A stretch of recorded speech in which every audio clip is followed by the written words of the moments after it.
Itu na'udzubillah min dzalik, saya baru tahu orang pesta itu sambil mabuk-mabukan. Lihat peristiwa beberapa hari ini Pak Ibu sekalian. Di Kota Padang, mohon maaf ini bukan buka aib, ini memang faktanya begitu. Untuk apa? Renungan bagi kita bersama. Di Kota Padang kemarin di Kuranji ketangkap nenek ketahuan main remi. Coba bayangkan. Bauban lah karipik lah mati main remi nyoba judi. Baru kedapatan pula lagi nih kemarin ini. Di musola sekolah orang mengisap narkoba, memakai narkoba di musola Pak Ibu sekalian. Bayangkan. Innalillahi wa inna ilaihi raji'un. Ya Allah, apa yang terjadi nih di negari Minangkabau ini. Dan hari ini hampir rata-rata orang yang berpesta nikah dengan cara adat rata-rata meninggalkan sholat. Barale pesta kalau tidak bawa organ, kalau tidak pakai musik, wah nanti apa kata orang kampung, matilah. Seakan-akan bawa organ tuh syarat sah nikah di zaman sekarang ini. Dan Allah ulang lagi, Galodo ke Batang di Sumatera Barat 11 Mei, Allah ulang mukjizat keagungannya lagi. Air yang kita anggap remeh temeh air itu, Masya Allah Pak Ibu sekalian. Batu sagadang oto terbawa di air itu. Musola tuh tegak kokoh musola itu. Rumah kiri kanannya hancur. Batu berada di atas pondasi rumah itu Pak. Padahal sungai itu dekat. Ini sungai, ini musola Pak. Musolanya ndak apa-apa, rumah orang hancur Pak. Tidakkah kita mengambil pelajaran daripada itu? Masih tahu ndak atau tahu ndak di Pariaman tuh banyak musajid buka cuma hari Jumat saja. Kalah pula gereja di Medan. Di Medan banyak orang Kristen Batak itu Pak. Mohon maaf Pak, belum pernah saya bertemu di Medan tuh orang gonceng-goncengan sama anjing Pak. Orang Minangkabau Pak. Tima wak mulai pijak Minangkabau tuh Pak ujung ke ujung tasobo orang bergonceng juanjiang tuh. Betul enggak Pak Ibu sekalian?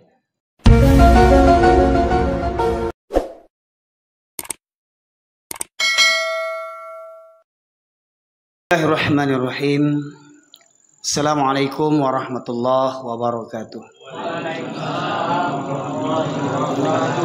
Alhamdulillah nahmaduhu wa nasta'inuhu wa nastaghfiruh wa na'udzu billahi min syururi anfusina wa min sayyiati a'malina. May yahdihillahu fala mudhillalah wa may yudlilhu fala hadiyalah. Asyhadu an la ilaha illallah wahdahu la syarikalah wa asyhadu anna Muhammadan abduhu wa rasuluhu alladzi la nabiyya ba'da. Allahumma shalli wa sallim ala nabiyyina Muhammad wa ala alihi wa sahbihi ajma'in.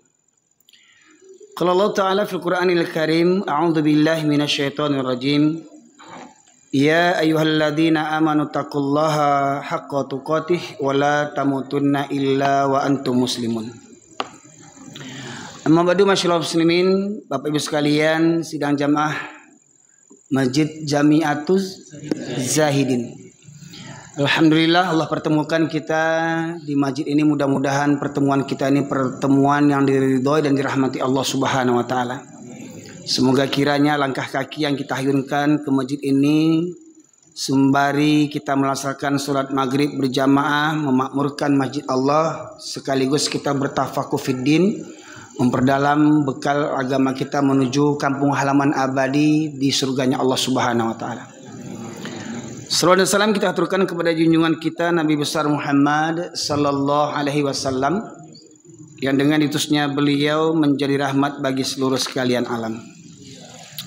Bapak Ibu sekalian yang dirahmati Allah, seperti mana yang disampaikan oleh Bapak pembawa acara tadi, yang mungkin sebagian para jamaah pernah mendengar ceramah ataupun khutbah Jumat saya yang viral. Itu khutbah Jumat saya di ujung tahun 2021 di Masjid Limaukaum, Sungai Pua, Bukit Tinggi, yang hari ini dalam kondisi musibah dan bencana.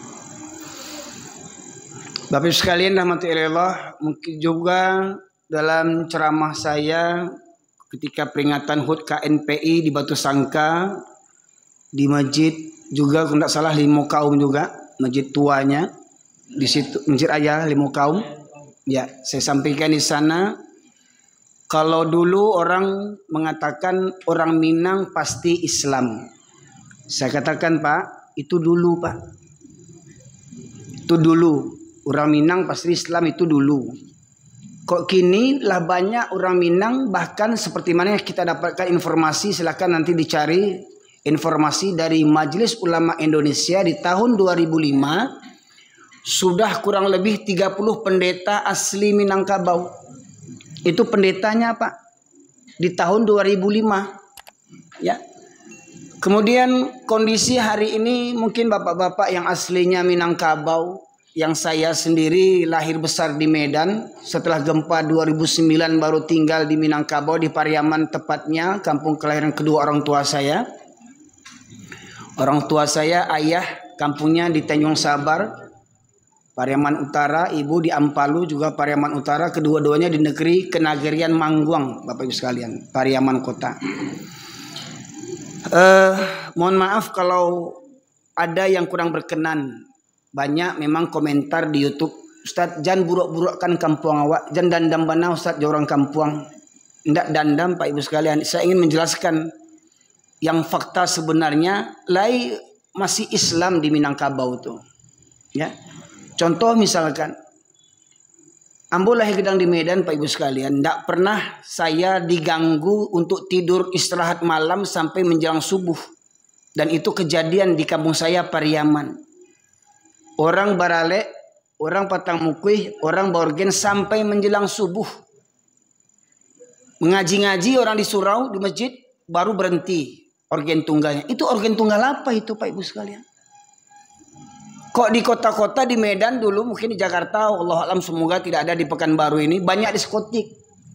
Kalau diskotik itu Pak, itu dalam ruangan tertutup, mau mabuk orang, mau gimana orang, ya. Nggak nampak sama orang di luar. Tapi kalau di kampung kita, diskotik itu sudah pindah ke tempat-tempat pesta Pak Ibu sekalian. Coba Bapak Ibu lihat pulang kampung di Barale, keluarga kita di Minangkabau. Pentas organ itu sudah macam diskotik. Lampunya tuh berwarna-warni, kelam segala macamnya. Musiknya pun nggak karu-karuan. Ya, Pak Ibu sekalian. Dan itu na'udzubillah min dzalik, saya baru tahu orang pesta itu sambil mabuk-mabukan. Pertanyaannya, apa nggak tahu aparat itu? Apa nggak tahu nenek mama alim ulama cari pandai bundo kanduangnya? Makanya saya kritisi itu Pak Ibu sekalian. Bukan saya dendam ke nenek mama, enggak. Bagaimana mungkin bisa terjadi peristiwa pesta seperti begitu, sementara nenek mama alim ulama cari pandai bundo kanduang berkuar-kuar, adat bersendikan Syarak bersendikan kitabullah, syarak mengata, adat memakai. Apa iya masih seperti begitu? Itu dulu Pak. Lihat peristiwa beberapa hari ini Pak Ibu sekalian. Di Kota Padang, mohon maaf ini bukan buka aib, ini memang faktanya begitu. Untuk apa? Renungan bagi kita bersama. Di Kota Padang kemarin di Kuranji ketangkap nenek ketahuan main remi. Coba bayangkan, emansipasi wanita. Biasanya ajo-ajo yang bampuk di lapau. Di Pariaman tuh biasanya ajo-ajo yang bampuk di lapau. Kini nenek-nenek tidak kalah pula main remi. Lah bauban lah karipik lah kamati main remi nyoba judi. Baru kedapatan pula lagi nih kemarin ini. Baru berapa hari ini. Ya. Di musola sekolah orang menghisap narkoba, memakai narkoba. Di musola Pak Ibu sekalian. Bayangkan. Innalillahi wa inna ilaihi raji'un. Ya Allah, apa yang terjadi ini di negara Minangkabau ini? Ya. Kemarin waktu Galodo yang pertama, Pak Ibu sekalian, di bulan Ramadan sekitar tanggal 5 April di Simpang Bukit Batabuah, Simpang Bukit di Agam Canduang. Galodo yang pertama itu kesan Galodo itu memang mengerikan, tetapi tidak seperti yang sekarang. Kalau Galodo yang pertama di masjid Batabuah itu, yang kalau Bapak Ibu lihat di YouTube ada masjid yang tegak sendiri, yang begonjong itu, ya. Waktu Galodo yang pertama itu masih ada rumah-rumah di depannya itu, bahkan gang untuk memasuki surau itu masih ada. Galodo yang kedua ini semua rumah-rumah di pinggiran surau itu habis. Ya. Ini umpama surau Pak Ibu sekalian, ini surau, ini sungai. Ya, ada belokannya. Semestinya sungai itu, batu yang besar itu akan menghantam musola ini, surau ini. Tapi batu itu berada pas di atas pondasi rumah orang yang hancur ketika itu. Habis rumah itu Pak Ibu. Batu-batu besar. Berbelok melewati masjid. Pak Ibu sekalian. Nah pertanyaannya, apakah enggak mengambil pelajaran kita dari itu? Ya. Saya Pak Ibu sekalian lahir besar di Medan, tinggal di Pariaman setelah gempa 2009. Setelah gempa malah saya hijrah ke Pariaman. Karena di awal di tahun 2009 itu saya diundang untuk khutbah Idul Fitri. Kan gempa 2009 itu kan di bulan Syawal itu Pak ya. Sudah lebaran. Di situ saya sampaikan renungan surat Al-A'raf ayat 96. A'udzubillahi minasyaitonirrajim. Walau anna ahlal qura amanu wattaqaw lafatahna 'alaihim barakatim minas samai wal ardh walakin kadzabu fa'akhadnahum bima kanu yaksibun.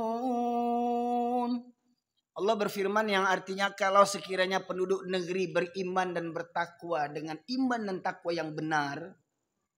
Lah emang ada yang beriman tak benar, bertakwa tak benar? Apa kata Allah? Wa minan nasi may yaqulu amanna billahi wa bil yaumil akhir wa ma hum bimu'minin. Banyak orang yang mengaku-ngaku beriman. Banyak orang yang mengaku-ngaku beriman. Padahal mereka tidak beriman kata Allah. Ini Allah yang menyebutkan Pak Ibu sekalian. Jujur mari kita introspeksi diri. Indonesia ini memang penduduknya mayoritas muslim terbesar di dunia. Muslim terbesar di dunia itu di Indonesia. Pertanyaannya, benarkah mayoritas muslim di Indonesia ini beriman kepada Allah? Kalau muslim Indonesia beriman kepada Allah, maka niscaya kekayaan alam ini akan mensejahterakan rakyatnya. Pertanyaannya, sampai hari ini apakah kita sejahtera Pak Ibu sekalian? Timur Tengah terkenal dengan penghasil minyak. Kita ada minyak. Di Timur Tengah ada emas. Kita ada emas. Di Timur Tengah ada minyak sawit. Sini di Indonesia ada minyak sawit. Cukup-cukup di Indonesia ini. Tetapi kenapa kita sengsara di Indonesia ini? Bapak sekalian. Hutang riba, Pak, Ibu. Hutang riba. Negeri yang mayoritas Islam terbesar di dunia ini sudah fantastis besarnya. 8.000 triliun lebih hutang riba. Dalam Al-Baqarah 279 Allah menegaskan, maka apabila kalian tidak berhenti daripada perbuatan riba itu, maka ketahuilah Allah dan Rasul akan mengumandangkan perang terhadap pelaku riba. Jadi mohon maaf Pak, negeri ini sudah memang layak untuk dimusnahkan, diperangi Pak. Karena kita berbangga dengan pembangunan hebat dengan riba. Mohon maaf Pak, ini bukan cerita hoak, bukan menghasut-hasut, tidak. Faktanya begitu enggak Pak Ibu sekalian? Kita sibuk jangan hutang sama, mohon maaf, jangan hutang sama orang Batak, hutang rentenir, hutang uang beranak. Jangankan orang Batak itu yang hutang beranak, pemerintah aja hutang beranak dia. Ya. Nah, Bapak Ibu sekalian, mohon maaf ini faktanya begitu.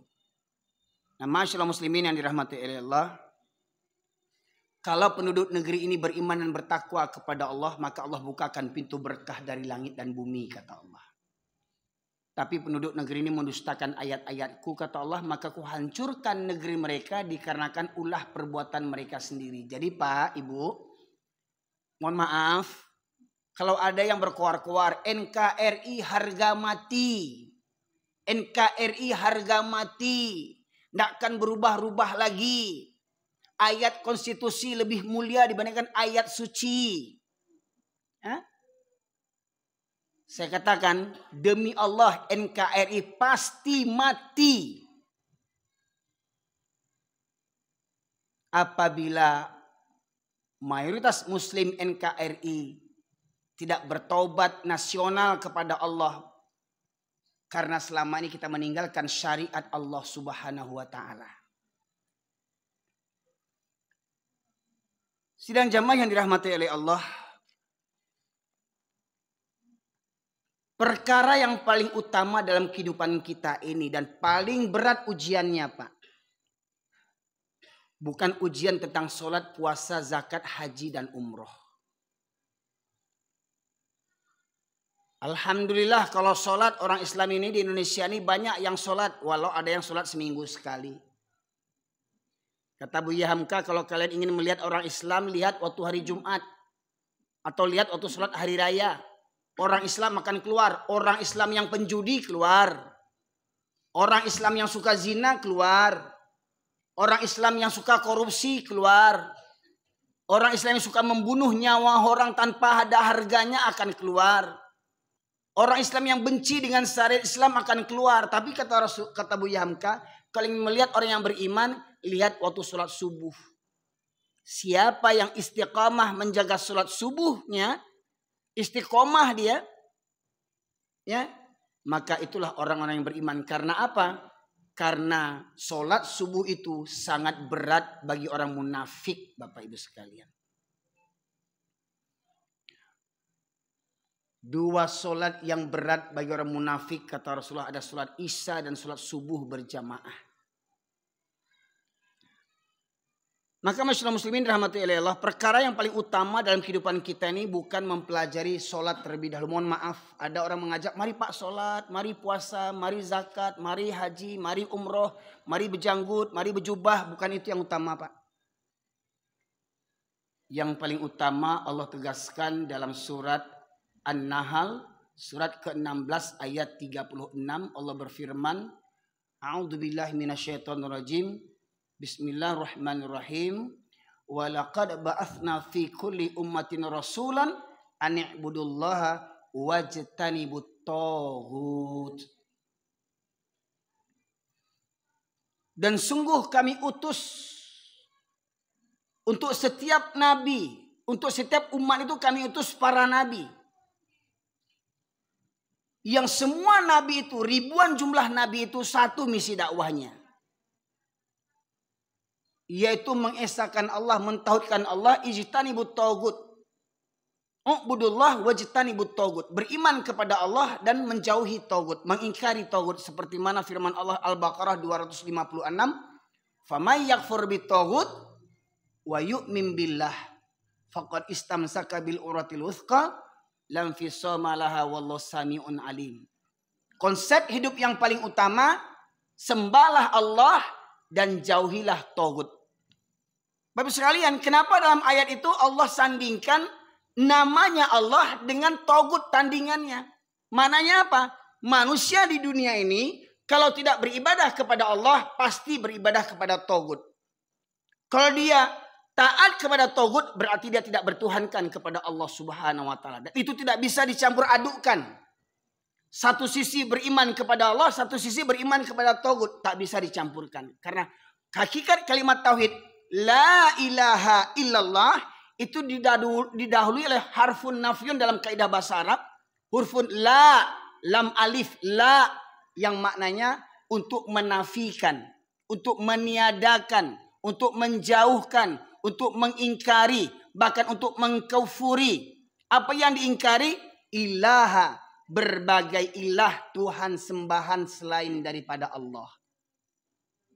Nah, hari ini Bapak Ibu sekalian, banyak yang kita samar-samar tentang ilah, sembahan Tuhan itu. Bahkan kita orang Islam banyak beranggapan berhala itu, Tuhan yang batil itu hanya Yesus, ya, patung Buddha, berhala. Banyak orang beranggapan berhala itu hanya bebatu-batuan saja. Padahal sebenarnya dalam kehidupan kita, Pak Ibu sekalian, banyak orang Islam sudah tidak bertuhankan kepada Allah. Yang pertama, Pak Ibu sekalian, rukun daripada tauhid adalah an-nafyu. Lam alif tadi didahului oleh lam alif. An-nafyu maknanya menafikan. Apa yang dinafikan? Apa yang diingkari? Berbagai Tuhan selain daripada Allah. Yang pertama, gembong Tuhan kebatilan. Tuhan kebatilan, Pak. Gembong Tuhan kebatilan adalah iblis, setan, laknatullah alaih. Allah berfirman dalam surat Yasin, surat ke-36 ayat 60, Allah berfirman, A'udzubillahi minasyaitonirrajim. Alam a'had ilaikum ya bani Adam alla ta'budu syaiton innahu lakum aduwwum mubin. Bukankah aku telah ingatkan kepada kalian, hai anak keturunan Adam, jangan kalian menyembah setan. Sesungguhnya setan itu musuh yang nyata bagimu. Pertanyaannya apa? Adakah orang Islam yang sholat sembari menyembah setan? Adakah orang yang sholat niatnya usolli sholatul maghrib salah satu rakaat ini ya makmuman li syaiton? Tidak ada orang yang usolinya itu untuk setan. Nggak ada orang yang nawaitunya untuk setan. Tapi faktanya banyak orang yang sholat karena setan. Gimana itu? Kalau memang banyak orang Islam yang beriman, maka tidak akan ada orang Islam yang sholatnya sepekan sekali. Tidak akan ada orang Islam yang sholatnya seminggu sekali. Tidak akan ada orang Islam yang sholatnya hari Jumat saja. Bukankah kita semua tahu Allah mewajibkan kita sholat sehari 5 waktu. Tidak bisa ditawar-tawar lagi. Bahkan orang sakit sekalipun tetap wajib sholat. Tidak bisa berwudu boleh dengan tayamum. Tidak bisa berdiri boleh duduk. Tidak bisa duduk boleh berbaring. Sudah berbaring tidak bisa mengangkat tangan, bisa dengan isyarat. Walau dalam kondisi sakit, terbujur, lemah di tempat tidur, tetap diwajibkan sholat. Bukan begitu Bapak sekalian? Faktanya ketika pesta pernikahan, pengantin laki, pengantin perempuan bangga dengan pakaian adatnya masing-masing. Yang orang Minang bangga dengan suntiang-suntiangnya, gencunya, calaknya, badaknya, make upnya. Yang orang Jawa bangga dengan arangnya, kembennya dan segala macamnya. Ya, bangga dengan prosesi adat. Bagaimana mungkin keluarga awal pembinaan rumah tangga yang diharapkan rumah tangga sakinah, mawaddah warahmah, calon ayah, calon ibu mengerjakan dosa besar dengan meninggalkan sholat. Kenapa? Kalau disuruh, pengantin sholat, waktu sholat, ya gimana mau sholat? Ya, gincu ini gimana? Make up ini gimana? Celak ini gimana? Sunting ini gimana? Perlu pula gincu pada sholat lagi. Tidak kurang aja tuh yang para anak daro tuh. Pertanyaannya itu fakta enggak Pak Ibu sekalian hari ini? Merasa bangga orang Islam barale tinggal sholat itu hal yang wajar. Dianggap hal yang wajar hari ini. Dosa besar. Lebih besar daripada dosa zina, dosa membunuh, dosa judi, meninggalkan sholat. Dan hari ini hampir rata-rata orang yang berpesta nikah dengan cara adat, rata-rata meninggalkan sholat. Coba jujur survei, buat survei Pak Ibu sekalian. Bahkan mohon maaf, di kampung ada yang bertanya dengan saya, Ustadz gimana cara menjamak sholat asar dengan maghrib? Asar dengan maghrib mau dijamaknya. Pening pula sih jawabnya ini. Ini orang Minang katanya terkenal agamanya hebat. Dia bertanya menjamak sholat asar sama maghrib. Apakah memang karena mereka hebat atau saya yang goblok nih saya pikir ini. 10 tahun sekolah di pesantren. Berdakwah ke Cilacap, ke Aceh, ke Medan, ke Madinah Natal sampai ke Malaysia. Nggak ada orang bertanya di Malaysia tuh menjamak asar sama maghrib. Di kampung orang bertanya. Saya tanya pula lebih dulu, kenapa kok ibu menjamak asar sama maghrib? Ya gimana lah Ustadz. Waktu asar kami pergi ke salon. Digincu, di make up, dicelak, disuntiang. Untuk apa? Basumandan kata orang Pariaman. Manta marapulai. Mengantar pengantin laki-laki ke rumah pengantin perempuan, basumandan. Tidak terkerjakan sholat. Bagencu sanggup bersolek, sanggup berjam-jam, sholat tak sanggup. Sampai di rumah anak perempuan, anak daro, batambo tasa, oh goyang-goyang ibu wirid yasin. Iya goyang terus. Pagi baca yasin, tengah hari kesetanan. Iyo. Mohon maaf, saya nggak ngadang-ngarang ini, nggak ngada-ngada. Silahkan pulang kampung, kalau sana awak beralek, pulang kampung. Ya, sekalian. Nyaris nggak ada rasa takut kita orang Minang khususnya. Mohon maaf, kenapa saya ulang-ulang kita orang Minang? Karena dengan falsafah tadi, adat bersenikan syarak, syarak bersenikan kitabullah, syarak mengata adat memakai, semestinya orang Minang lah orang yang paling paham dengan Islam. Semestinya prakteknya sekalian. Nyaris apabila pesta dengan pelaksanaan tata cara adat, nyaris banyak pengantin-pengantin laki perempuan yang meninggalkan sholat tanpa beban, tanpa rasa berdosa. Betul enggak Pak Ibu sekalian? Mohon maaf, padahal ayahnya sudah haji, ibunya sudah hajah. Tiap tahun pergi haji, tiap bulan pergi umroh. Saking kayanya duit, berkali-kali pergi haji, saking kayanya. Rasulullah saja sekali pergi haji itu. Mau habis uang berpuluh-puluh juta, haji berkali-kali. Anak beralih secara jahiliyah juga lagi. Tak guna haji itu. Mohon maaf Pak Ibu sekalian. Hilang sirna pahala haji itu jadi haji mabur jadinya. Karena apa? Pulang haji, hukum Allah kita injak-injak dalam pesta pernikahan anak kita. Bertahun-tahun uang disimpan berjuta-juta biaya untuk pesta pernikahan. Dosa yang kita lakukan. Nikah cara adat.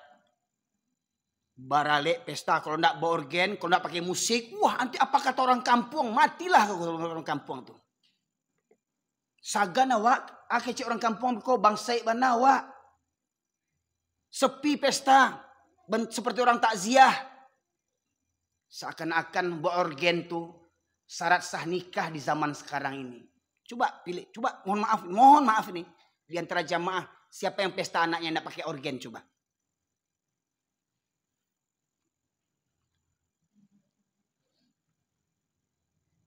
Dan itu dianggap lumrah. Itu yang pertama Bapak Ibu sekalian. Semuanya itu berawal daripada iblis yang menggoda kita. Dari setan itulah sumber kesesatan itu. Apa yang disasar setan? Tadi Tuhan yang batin saya sebutkan tadi. Yang pertama setan, iblis. Yang kedua, yang paling disasar iblis itu, setiap pribadi kita ini disasar oleh iblis ini. Allah sebutkan dalam surat Al-Furqan, surat ke-25 ayat 43.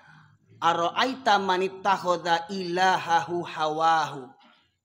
Pernahkah kau perhatikan atau tahukah engkau orang yang menjadikan hawa nafsunya sebagai Tuhannya? Jadi hari ini banyak bahkan orang Islam bertuhankan kepada hawa nafsu. Pak Ibu sekalian, mana baik sholat laki-laki di masjid atau di rumah? Di masjid. Kalau memang banyak laki-laki di luar sana tahu keutamaan sholat di masjid, saya yakin penuh nih masjid ini. Nggak akan bisa ibu masuk nih. Karena apa? Laki-laki yang mengisi semua. Kalau tahulah laki-laki di luar sana keutamaan sholat berjamaah di masjid, niscaya mereka tidak akan berada bangga cari dunia di luar sana. Mereka akan ke masjid 5 waktu.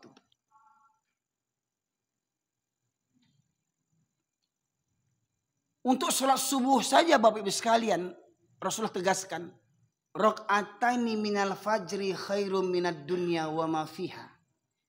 2 rakaat sholat sunnah di waktu subuh itu lebih baik daripada dunia dan isinya. Masya Allah. Itu baru sholat sunnahnya Pak. Lebih baik daripada dunia dan isinya. Panggale pai ke pasar, belum subuh jam 3, jam 2 sudah berada di pasar dia. Untuk cari apa? Cari dunia. Kaya dia dengan itu. Leta Bali di nyontu Pajero 100 banyak. Leta bangun rumahnya bantu istana. Indak jo kayo. Jam 2 malam sudah tiba di pasar pusat. Bahkan pasar-pasar sayur itu di Bukit Tinggi, Aru Kuning itu, Bapak Ibu sekalian. Jam 1 itu, bahkan mohon maaf itu pedagang-pedagang itu tidurnya di luar pinggir jalan tuh untuk menjaga dagangannya. Tidur pinggir jalan dalam kondisi dingin. Sanggup mereka menahan dingin, menahan kantuk, menahan penat demi untuk mengejar dunia. Tapi untuk ke masjid mereka terpedaya, Pak Ibu sekalian. Ini mohon maaf Pak, orang yang paling kaya itu bukan dengan banyaknya rumah mewahnya, banyaknya rumah sewanya, banyaknya kedainya, banyaknya kebun sawitnya, banyaknya pangkat hartanya, segantang emas banyaknya. Enggak, bukan itu orang yang paling kaya. Orang yang paling kaya yang menjaga sholat fajar 2 rakaat, itulah orang yang paling kaya di mata Allah dan Rasulnya.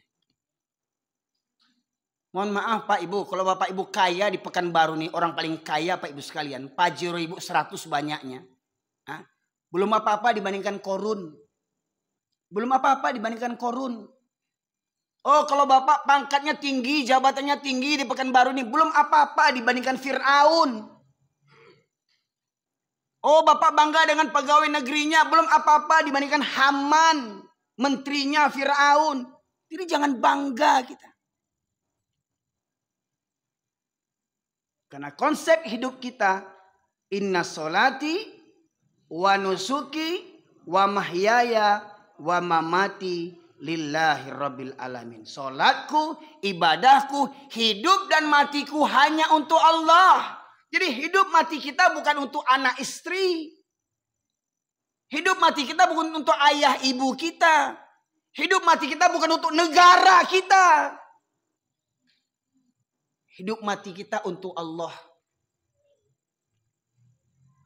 Banyak tanpa sadar karena lagu-lagu banyak orang sudah murtad tanpa sadar syirik. Apa contohnya? Ya, lagunya, hidupku hampa tanpa dirimu, aku tercipta hanya untukmu. Saya mantan juga dulu nih Pak Ibu sekalian. Jangankan lagu Indonesia, lagu India pun saya tahu dulu itu. Ya. Hidupku hampa tanpa dirimu katanya. Terus Allah mau dikemanakan? Nah, untuk apa hidupnya? Apa untuk pacaran aja? Untuk istri, untuk suami? Hampa dirinya ketika istrinya meninggal, hampa dia. Tidak ada timbul semangat untuk beribadah dia lagi. Pertanyaannya, untuk siapa dia hidup?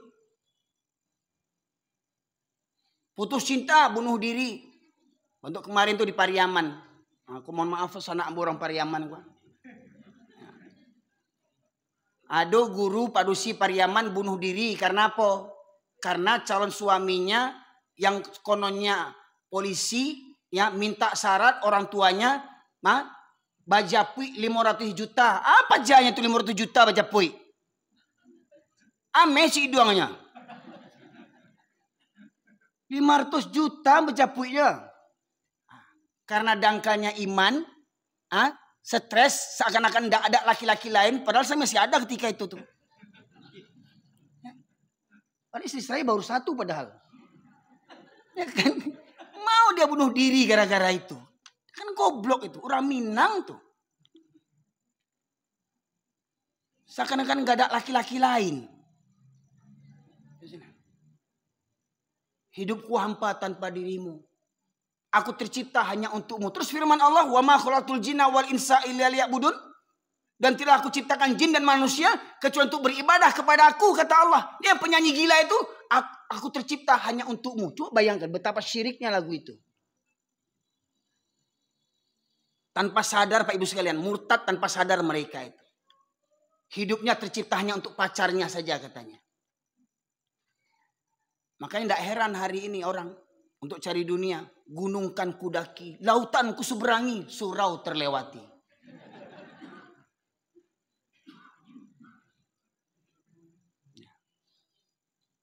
Yang kedua, banyak orang Islam sekarang yang mempertuhankan hawa nafsu. Subuh memang enak-enaknya tidur. Tapi apa kata Allah dalam kumandang azan itu? As-salatu khairum minan naum. Salat lebih baik daripada tidur. Yang terjadi apa? Nonton bola, sanggup orang rame-rame ke kedai kopi nonton bola. Hah? Mati-matian bangga mendukung Indonesia. Gol! Salat subuh ndak kurang aja tuh. Hebat lo bola daripada Allah le. Kedai kopi rame, kawannya dijemput. Kita nonton ya di sini ya, janjian ya. Aduh, saya jemput. Nggak ada duit, saya traktir. Begitu dia untuk dunianya. Mau dia bersusah-susah menjemput kawannya, mentraktir kawannya demi sebuah bola. Bagaimana dengan sholat subuh? Berapa banyak orang berteman menjemput kawannya, membangunkan kawannya untuk sholat subuh? Berapa banyak? Mohon maaf Pak, sekarang banyak orang punya klub-klub. Klub Vespa Butut, klub Pajero Kreditan, klub Kijang Jantan, grup Kijang Betina, bangga dengan kendaraannya, bergenggeng di. Wow. Ya. Pertanyaannya, sanggup klub-klubnya tuh jalan kita touring ke Sumatera Barat, Pantai Ceroco, kita touring ke sana, touring ke sini, ke masjid ada enggak touringnya? Ada enggak mereka touring ke masjid? Antar provinsi sanggup mereka. Maka memang benarlah Pak Ibu sekalian. Perjalanan yang terjauh dan terberat bagi seorang laki-laki Pak, itu perjalanan ke masjid. Berapa banyak pemuda sanggup mendaki Gunung Merapi? Ingat, yang meninggal kemarin di Gunung Merapi ada orang Riau enggak? Ada kan? Dari Riau sanggup mendaki Gunung Merapi itu. Dingin-dingin Gunung Merapi itu. Orang laloknya mendaki gunung. Nah, mohon maaf Pak. Bukan kita sanang di orang itu meninggal. Enggak. Itu itibar bagi apa? Saya pendaki gunung juga Pak. Waktu saya nyantri di pondok di Solo itu. Saya pendaki gunung. Saya masuk tim Sapalah. Santri pencinta alam. Bahkan gunung tertinggi di Jawa Tengah itu sudah saya daki. Itu Gunung Selamet. Bahkan saya jalan kaki sudah rutin, biasa kami jalan kaki 6 bulan sekali, ya. Dari Solo ke Madura jalan kaki 7 hari 7 malam. Kami dah biasa Pak di pesantren seperti begitu. Ya. Bayangkan banyak pemuda sanggup mendaki gunung, berdingin-dingin, berhujan-hujan. Banyak orang bisa sepeda santai, goes-goes, rombongan pagi-pagi naik sepeda. Ada yang sanggup maraton, lari sana, lari sini, sanggup dia maraton. Tapi tidak sanggup ke masjid. Ada kita sanggup mengeluarkan biaya besar untuk kuliah anak kita. Kuliah ke Turki, kuliah ke Singapura, kuliah ke Malaysia, kuliah ke Jakarta, kuliah ke Minangkabau, ke Padang, ke Sumbar. Sanggup kuliah biayakan anak ke Sumbar. Tapi tidak sanggup membangunkan anak ke masjid.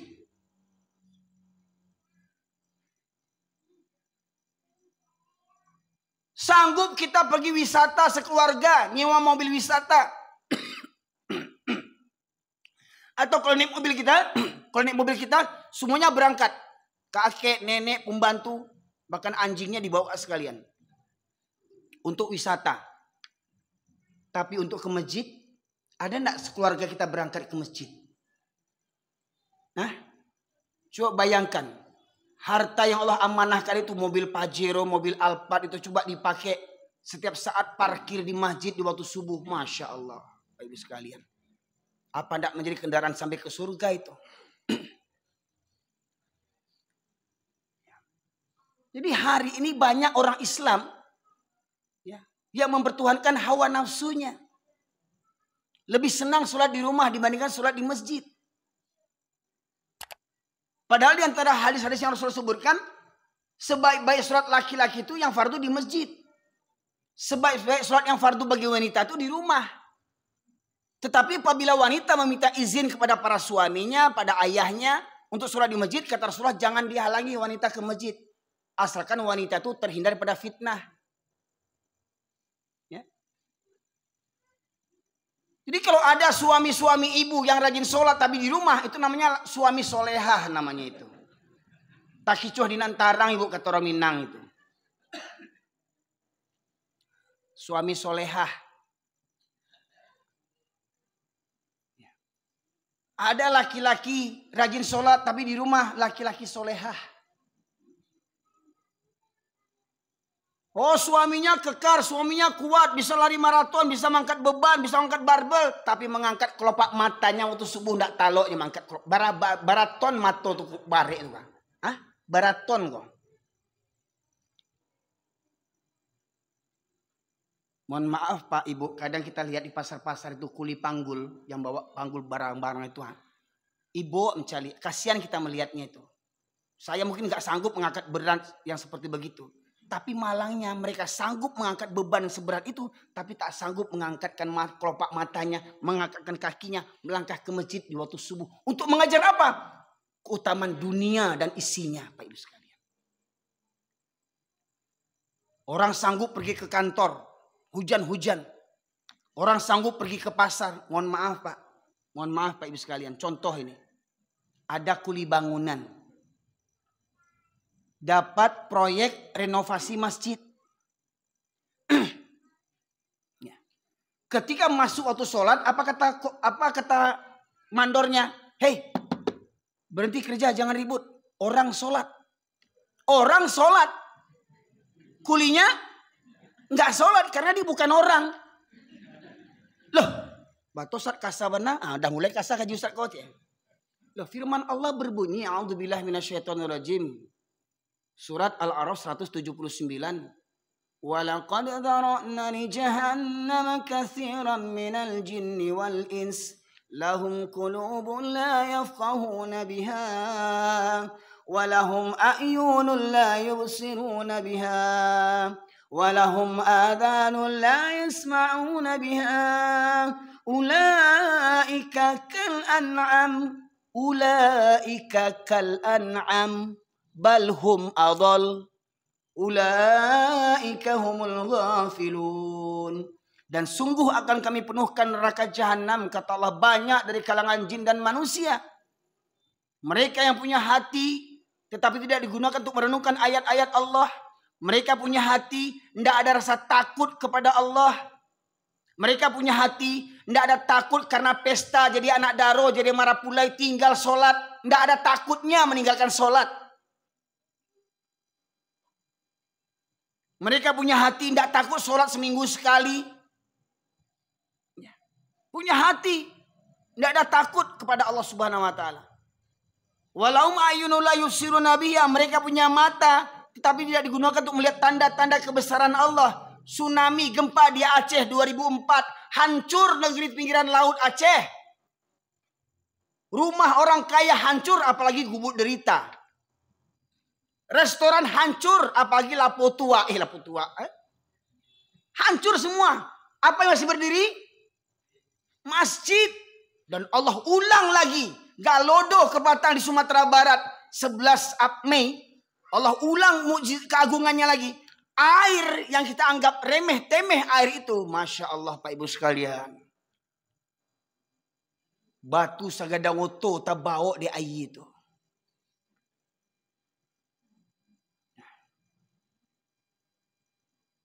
Surau seperti saya katakan di Bukit Batabuah tuh Pak, di Simpang Bukit. Kalau Bapak pergi pulang kampung ke Padang misalkan, biasanya orang lewat jalan motong itu di Canduang itu belok kiri, terus ke Simpang Bukit, terus ke Sungai Pua, keluar di Kota Baru. Biasanya begitu kalau Bapak dari Pekanbaru ingin potong jalan itu. Di Simpang Bukit itu Pak, seperti cerita saya tadi itu. Ya. Musola tuh tegak kokoh musola itu. Rumah kiri kanannya hancur. Batu berada di atas pondasi rumah itu Pak. Padahal sungai itu dekat. Ini sungai, ini musola Pak. Musolanya enggak apa-apa, rumah orang hancur Pak. Batu, kayu hancur semuanya. Tidakkah kita mengambil pelajaran daripada itu? Bahkan mohon maaf Pak. Mohon maaf. Apa-apa sana amboya orang Pariaman mungkin. Masih tahu enggak atau tahu enggak di Pariaman tuh banyak musajid buka cuman hari Jumat saja. Bapak Ibu sekalian tahu enggak? Di Pariaman pedalaman, Pariaman di luar kota Pariaman. Kan kota pemekaran tuh, ada kota Pariaman, ada Padang Pariaman. Kalau Padang Pariaman yang mulai ke bukit tuh, Sungai Garinggiang lah, Sungai Saria lah. Banyak masjid yang buka cuman hari Jumat saja. Kalah pula gereja di Medan. Bisa-bisanya hari Jumat masjid dibuka, sudah Jumatan tutup, minggu depan baru buka. Itu masjid atau apa tuh ya Allah ya Rabbi? Astagfirullahaladzim. Miris saya Pak Ibu sekalian. Sudah 1445 tahun hijrah Islam ini masih ada juga yang kolot pemikirannya lagi jahiliyah. Masjid cuma untuk sholat Jumat. Pak Ibu sekalian.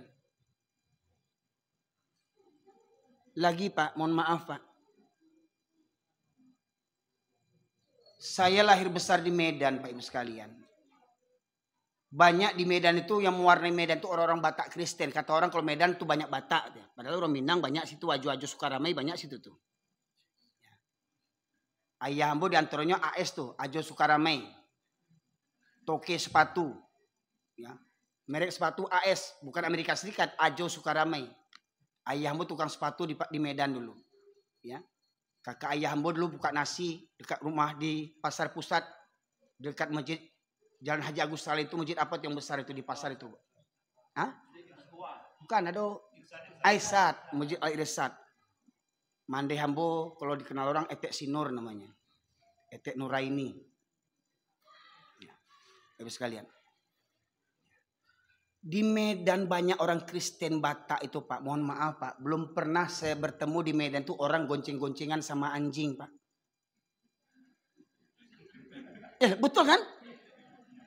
Nggak pernah tuh saya tengok subuh-subuh orang keluar sama anjing. Nggak pernah saya lihat maghrib-maghrib orang keluar sama anjing. Ini anjingnya bukan satu lagi, 5 anjingnya. Entah dia yang ngeret anjing, entah anjing yang ngeret dia. Goncengan naik motor dengan anjing.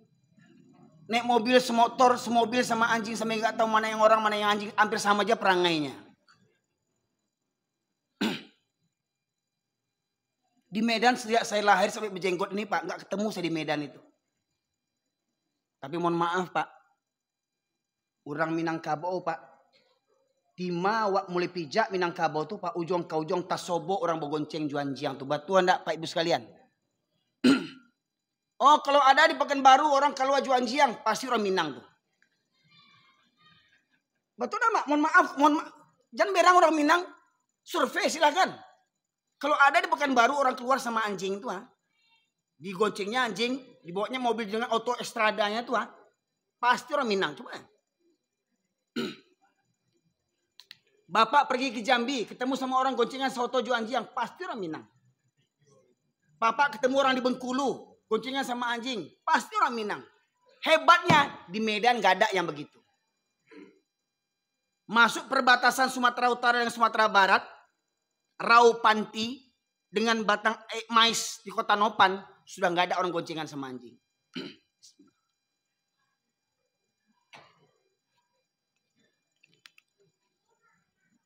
Jadi sekarang kalau Bapak Ibu ingin menandakan di kampung awak,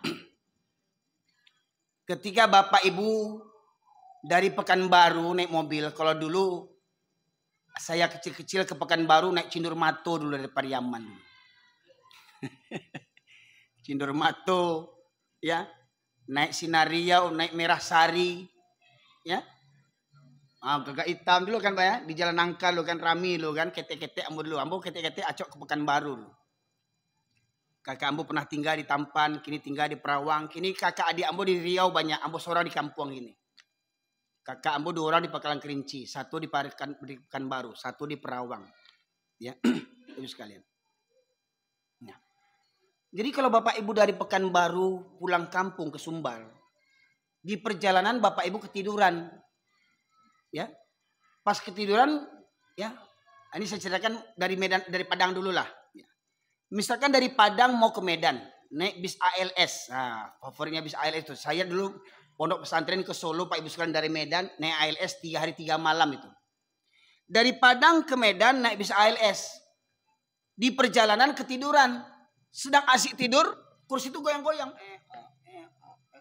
Oh, udah sampai kita di Medan di Spiro. Karena kriteria jalan di Medan itu banyak berlobang. Seperti jalan Kejung Batu kemarin itu saya kapan. Petapahan nggak tanggung banyak lobangnya. Imbang pula sama Medan Riau nih kiranya. Ya. Nah kemudian dari Medan pulang balik ke Padang naik ALS juga. Di perjalanan ketiduran, bangun-bangun, nampak orang goncengan sama anjing. Lah bawa di kampung mah. Jadi menanduan awak tiba di kampung lah dampak orang bergoceng juanjiang kampung awak tuh. Mohon maaf Pak, betul enggak Pak? Saya Pak ngisi ceramah pengajian dari Pariaman ke Padang Sidempuan naik sepeda motor 9 jam saya. Sendiri naik sepeda motor. Jam 6 pagi dari Pariaman dah keluar tuh geng-geng Porbi itu Pak. Sampai ke Raupanti ketemu juga geng Porbi lagi, bayangkan.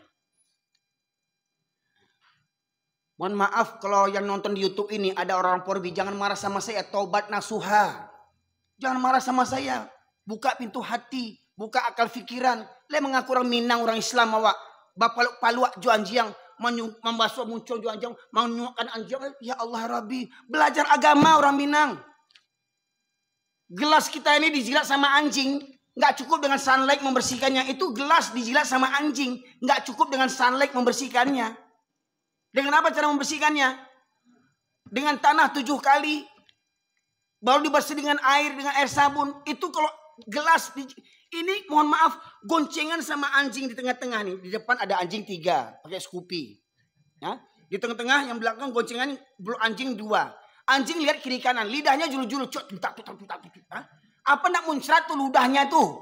Air liur anjing tuh apa nggak muncrat? Terbang ke mukanya tuh. Gimana cara wuduknya kalau yang mau wuduk dia? Hah? Cukup dengan air wudhu aja, nggak mempan. Bekubang juga bau. Mandi juga bau 7 kali baru bersabun. Jadi baal kepai baburu untuk sholat. Makanya tidak heran orang yang berburu pasti banyak yang tak sholat. Makanya nak berkawan juanjiang jo babi bak sholat. Nah, Ibu sekalian, ya tanda sakratul maut pengajian kita. Jadi orang menilai saya ini kareh, kajian bu kareh. Saya kenapa keras begini? Sebab memang saya sok Pak Ibu sekalian. Setelah saya tinggal di kampung ini kiranya kampung kita. Pak Ibu sekalian. Nah maka begini saya ceramah untuk apa? Untuk mengingatkan kepada khususnya orang Minang. Karena kepada kita semua orang Islam. Ya, mari babaliak ke surau kita. Ramikan surau, ramikan masjid. Hadiri majlis-majlis taklim. Cuman Pak hari ini coba lihat Pak. Kita buat pengajian berapa pemuda yang datang? Ya 1, agak 3 pemuda yang lain. Yang lainnya banyak yang tua-tua. Makanya ibu, bapak kalau ingin cari menantu jangan di Bank BRI, jangan di kantor gubernur. Cari menantu di masjid waktu subuh. Siapa yang sering datang subuh ambil jadi menantu. Walaupun umurnya sudah 65 tahun, 70. Kok ketawa? Saya serius nih Bu. Saya kok ketawa sih? Saya yakin menantu ibu yang umurnya 60-70 ini akan selingkuh lagi nih. Nggak percaya cobalah. Setiap subuh kan setia tuh dipegang terus anak kaki. Jangan capek benapi ya. Sebab yang hari ini yang meramaikan masjid itu yang sebut memang orang gaek. Mana yang muda? Bapak ibu di rumah punya anak laki-laki, ingat bapak ibu seret anak itu ke neraka nanti. Jangan awak seorang aja nangka surau ingin selamatkan ku anfusakum wa ahlikum naro. Selamatkan dirimu dan keluargamu daripada api neraka. Jangan orang gaek-gaek juga ke surau, ajak anak, ajak menantu, ajak cucu. Aku ndak manjogan minantu untuk sholat sagan. Si dia wak berang bego sidi ndak semuanya subuh. Serawa dalam. Ambo sidi jo Pak. Kadang ini orang Minang kok, mami nantu nih, sagan awak. Hah? Coba bayangkan. Ya. Boleh kita tambah sedikit boleh dia. Bayangkan kalau di rumah kita kebakaran jam 2 malam. Jam 2 malam rumah kita kebakaran. Kira-kira bapak ibu lari berdua. Di rumah tuh ada anak, ada menantu, ada cucu, ada kemenakan. Hah? Jam 2 malam terbakar rumah kita. Bapak ibu mau lari kedua aja? Berjago enggak yang di rumah tuh? Minantu sedang lalu, rumahnya kamarnya ber-AC. Sidi, oh Sidi. Dek sangin saganya ke minantu Dek tahu katok mendaki kita menurun, ketuk pintu pun dengan tata tertib. Sidi, rumah tabaka Sidi. Baik itu menjagoannya. Leta jago minantu tuh. Tidak, bawa menjagoannya. Sidi, itu jagoannya. Kebakaran, enggak begitu. Indah jo tak jago menantu tuh. Entah tolong keluar, tolong si dia buat aku ruang. Hah? Datang orang kampung didobrak rumah itu, jebret. Karena saking kayanya spring bed harganya 20 juta. Selimut 10 juta. Bantal 5 juta. AC 30 juta. Saking kayanya. Subuh ndak tak jago kamu saji. Udah didobrak pintu, ndak tak jago si di itu. Hah? Kompang selimutnya, cover bednya gua. Sidi, jago Sidi. Ujungnya di mana? Sidi. Itu menjagoannya. Dijejak kaki itu nak. Sidi. Begitu. Jo api dunia cameh awak. Jo api dunia begitu kita membangunkan keluarga kita. Sama api neraka takut enggak? Apa kata Rasulullah? Aku ingin dikumandangkan qomat dan kutunjuk salah seorang menjadi imam. Dan aku berkeliling kampung sembari membawa kayu bakar.